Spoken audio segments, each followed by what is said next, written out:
প্রচল কথা, নিভৃত সাধনা। ভারতের পথে প্রান্তরে মঠে আশ্রমে কত বৈরাগী ঈশ্বরপরায়ণ সাধুর দর্শন মেলে। তাদের মুখের প্রশান্তি ও গভীর নির্লিপ্তি বলে দেয় তারা অন্তর্মুখ ও বাইরের ভোগ সুখ সম্বন্ধে একান্ত উদাসীন। অনেক সময় গার্হস্থ্য জীবনেও সাধক সাধিকার সাক্ষাৎ পাওয়া যায়।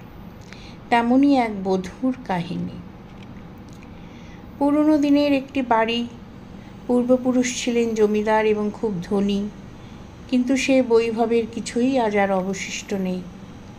জরাজীর্ণ চারমহল বাড়ির একটি অংশে থাকতেন ওই দম্পতি। তাদের একটি সন্তান। ঠাকুরদালান জীর্ণ ভগ্নপ্রায়, দুদিকের উঠান আগাছায় ভরা। বউটির নাম অন্নপূর্ণা। বেশ লম্বা, ছিপছিপে গড়ন, লম্বাটে মুখ, ধনুকের মতো ভ্রু দুটি জোড়া, তার ওপর ছোট্ট একটি সিঁদুর টিপ, টিকলো নাক, টানা টানা দুটি কাজল চোখ, চোখ দুটি ভারী উজ্জ্বল। সমস্ত মুখে তীক্ষ্ণ বুদ্ধিমত্তার ছাপ। মাজা মাজা উজ্জ্বল শ্যামবর্ণ, মাথার সোজা সাপটা কালো চুলের রাশ হাঁটু চাপিয়ে দুলছে। মুখে সবসময় হাসি লেগে থাকে। সেই চাপা হাসির মধ্যে কত কথাই যেন না বলা থেকে যায়। দিনের বেলা ছোট ছেলেটি স্কুলে যায় প্রায় নিঃশব্দে। বাবা ডাক্তার, অতি শান্ত। তিনিও খুব সংযত স্বল্পবাগ মানুষ। এমন একটি সংসারেই একদিন অঘটন ঘটল। গভীর রাত, নিঝুম পাড়া। হঠাৎ ঘুম ভেঙে যাওয়ায় স্বামী স্ত্রী খাটে উঠে বসলেন। দুজনেরই কানে বাজছে দুটি শব্দ, পথে নামো। অন্তরে কি একটা অজানা আকর্ষণ। অন্নপূর্ণা এবার বলে, তুমি যাও। কেন যেন আমাদের যেতে বলছে কোথাও। আমি ঘরেই থাকব। প্রায় নিশির ডাকে সাড়া দেওয়ার মতো ভদ্রলোক দরজা খুলে বাইরে এলেন। অমাবস্যার রাত। পথে নেমে চলতে লাগলেন গঙ্গার অভিমুখে। পা যেন তার নিজের আয়ত্তে নেই, অন্য কারো শক্তিতে চলছেন। ক্রমেই চলার গতি বাড়তে লাগলো। ভূতে পাওয়া মানুষের মতো ঊর্ধ্বশ্বাসে দৌড়াতে শুরু করলেন কোনো একটি নির্দিষ্ট পথ ধরে। কানে বাজছে, এসো এসো, থেমো না, রাত শেষ হবার আগেই এসো। দরদর করে ঘাম ঝরছে শীতের রাতে। হঠাৎ দূর থেকে দেখেন আগুন জ্বলছে। গাছপালায় ঘেরা একটা স্থান। এবার গতি শ্লথ হলো। মনে হলো পৌঁছে গিয়েছে গন্তব্যস্থানে। খানিকটা এগোতেই এক সুগম্ভীর আহ্বান শুনলেন অবাঙালি উচ্চারণে, এসো সুধীর, তোমার জন্যই অপেক্ষা করে আছি। অন্নপূর্ণারও হবে, সে তো ভেতর থেকেই জাগা। এগিয়ে যান সুধীরবাবু। দেখেন হোমকুণ্ডে অগ্নিশিখা লক লক করছে। আসন পাতা আছে একটি। অন্য একটি আসনে বসে আছেন এক অচেনা সাধক। গায়ের রং অদ্ভুত কালো, সাদা চুল ও দাড়ি, পরনে গরদের কাপড়। চোখ দুটি অস্বাভাবিক উজ্জ্বল, খুব বড় নয়, ছোটও নয়। দৃষ্টি স্থির, মুখে এক অদ্ভুত প্রশান্তি ও হাসি। বললেন, ভয় পেয়েছ? ভয় নেই, বসো এই আসনে। এই তোমাদের শেষ জন্ম।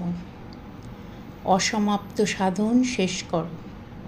কথাগুলো বলেই কিসব বিচিত্র মন্ত্রে তিনি অভিষিক্ত করলেন সুধীরবাবুকে। তারপর দীক্ষা ও আহুতি সম্পন্ন হলো। কলের পুতুলের মতো সুধীরবাবু তার করণীয় সব কিছু করে গেলেন। কৌল সন্ন্যাস দান করলেন গুরু। কত রকম ক্রিয়াকাণ্ড অতি দ্রুত করলেন। সূর্যোদয়ের আগে সব শেষ। গুরু বললেন, মনে রেখো, তুমি গৃহে বাস করলেও সন্ন্যাসী। তোমার স্ত্রী অন্নপূর্ণার অতি উচ্চ আধার। তোমরা প্রতি রাত্রেই এইভাবে সাধন ভজন করবে। ঘরে মা কালীর 3টে ছবি রাখবে। তার ছবি বেষ্টন করে সিঁদুর দিয়ে ওঙ্কার এঁকে রাখবে। তোমাদের মূল সাধনা হবে রাতে। অন্নপূর্ণা ঘরে থেকেই আজ আমার কথা সব শুনতে পাচ্ছে। ওরও দীক্ষা হলো। ফিরে যাও, দিনে একবার মাত্র অন্ন গ্রহণ করবে, রাতে একটু চা বা দুধ। এতক্ষণে মুখ খোলেন সুধীর। আমার যে ডাক্তারিতে যেতে হয় সকালে। বেলায় খেয়ে যাবে, সময় পরিবর্তন করে নেবে। তোমার নিত্য ভরে ওঠার সুবিধা হবে না মায়ের কৃপায়। বৌমাকে বিশ্রাম করতে বলবে 8টা পর্যন্ত। আকস্মিকভাবেই ওই দম্পতির জীবনচর্যার পরিবর্তন ঘটল। রাত 8টার পর তাদের ঘরের দরজা বন্ধ হতো। তারা কিভাবে সাধন ভোজন করতেন সে কথা কাকপক্ষীও টের পেত না। দুপুর 11টায় খেয়ে দিয়ে ডাক্তারবাবু কাজে বেরিয়ে যেতেন। অদ্ভুত ভালো ডাক্তার ছিলেন, অথচ একেবারে নির্লোভ। গরিব মানুষের চিকিৎসাই বেশি করতেন। কোনো দিন শূন্য হাতেই ফিরতেন। আর অন্নপূর্ণা অবেলায় একা একা ইষ্টদেবীকে নিবেদন করে কিছু খেয়ে নিতেন। তার গুণের যেন শেষ ছিল না। সেলাইয়ের হাত ছিল চমৎকার।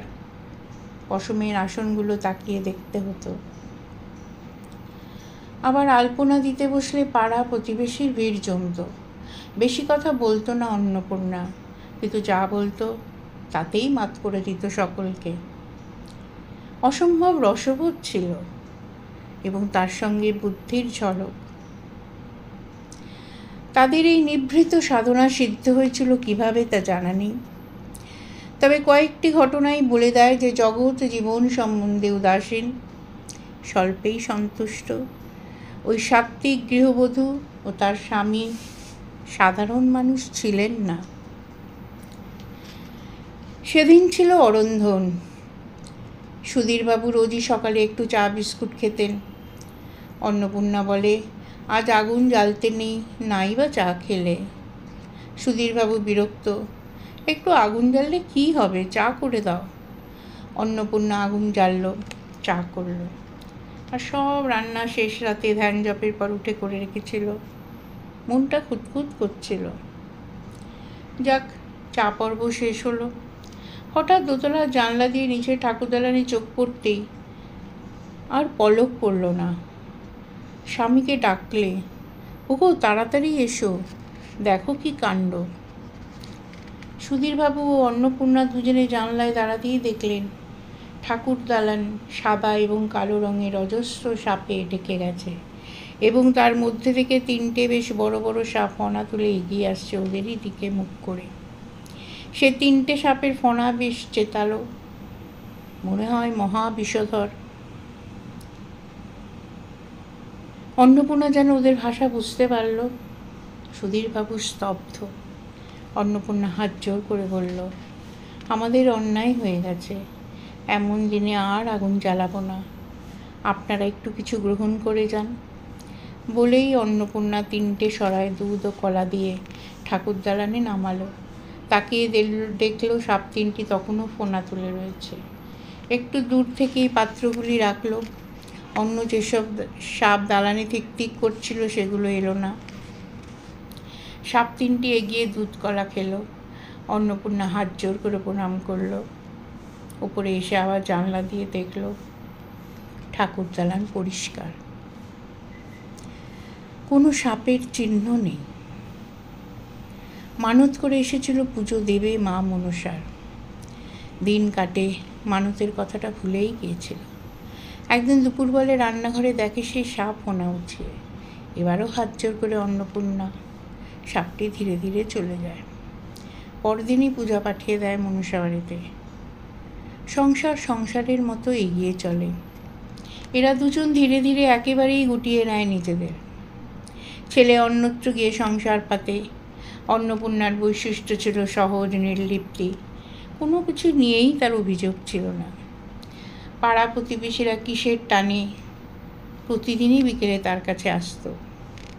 কিছু প্রশ্ন করার আগেই মনের কথা বুঝে ফেলত অন্নপূর্ণা এবং এমন সহজ সমাধান দিত যে কেউই তা মেনে নিতে দ্বিধা করত না। শেষের দিকে খানিকটা অযাচিতভাবে মানুষকে এটা হবে ওটা হবে বলে দিত। একবার একটি ছেলের দুর্ঘটনা ঘটে। ছেলেটি মিলিটারিতে কাজ করত, থাকতো পুনায়। 2টি মোটর বাইকের ধাক্কা লেগে একজন আরোহী তক্ষুনি মারা যায়। অপরজনকে অজ্ঞান অবস্থায় নিয়ে যাওয়া হয় হাসপাতালে। মুমূর্ষু ছেলেটির বাঁচার আশা নেই। তারই মা ছুটে গেলেন অন্নপূর্ণার কাছে। অন্নপূর্ণা তাকে বসিয়ে ঠাকুর ঘরে গেল। একটু পরে ফিরে বলল, তোমার ছেলে শঙ্করকে হাসপাতালে দেখলাম। ঘরটি বেশ বড়, নানা রকম যন্ত্রপাতি, শঙ্করের মাথায় ব্যান্ডেজ, কিন্তু মা কালী ওর শিহরে দাঁড়িয়ে। মা বললেন, শঙ্কর বাঁচবে। এইভাবে অনায়াসে সব বলে দিত অন্নপূর্ণা, যেন নিজের চোখে দেখছে। ছেলেটির মা পুনেতে গিয়ে সে ঘটনার সত্যতা দেখে অবাক হয়েছিল। শঙ্কর সে যাত্রায় মৃত্যুর থেকে ফিরল। এরপর একদিন সুধীরবাবু অসুস্থ হলেন। অন্নপূর্ণা বলল, তোমার সময় হলো, মার নাম করো। কি আশ্চর্য!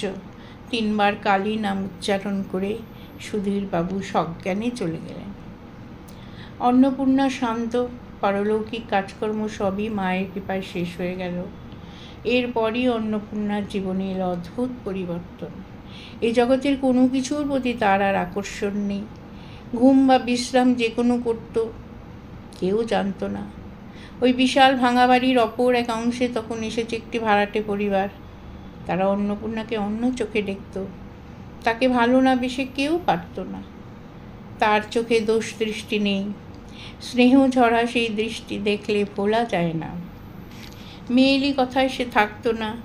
একই স্বল্পবাক, তার উপর খুবই লজ্জাশীলা। নিঃশব্দ পায়ে যখন ভাড়াটেদের ঘরে আসতো, ওরা যেন একেবারে কৃতার্থ হয়ে যেত। কী যে ছিল তার সান্নিধ্যে! ওরা যেন একেবারে তার সান্নিধ্যে কী যে ছিল তার 2-4টি মধুর অথচ পরিশীলিত কথায়। শেষের দিকে দেখা যেত সকালেও 8টা থেকে 2টো পর্যন্ত নিবিষ্ট হয়ে ঠাকুর ঘরে বসে আছে। ঘরের দরজা ভেজানো থাকতো। একটা হরিণের চামড়া পীরের ওপর বিছিয়ে বসত অন্নপূর্ণা। হাত দুটি কোলে ওই ভাড়াটে বউরাই দেখেছে। তখন আসন থেকে উঠে আসতো, তখন দৃষ্টি প্রশান্ত।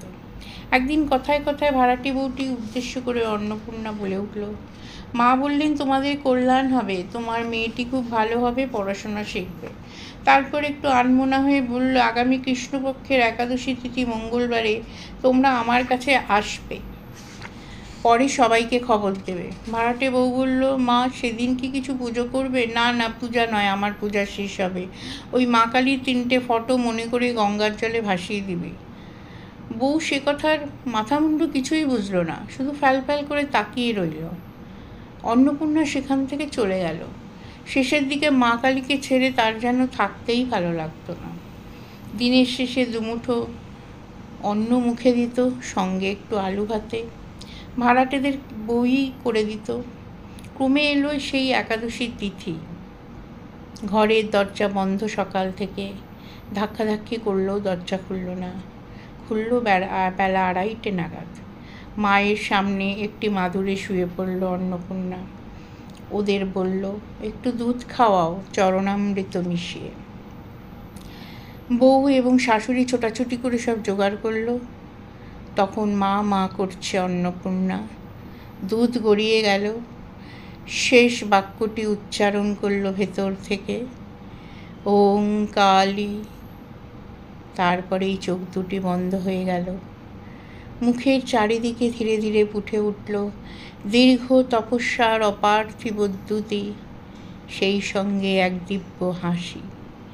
সংসারে থেকেও অসংসারী সাধিকা মায়ের স্নেহময় কোলে চলে গেল।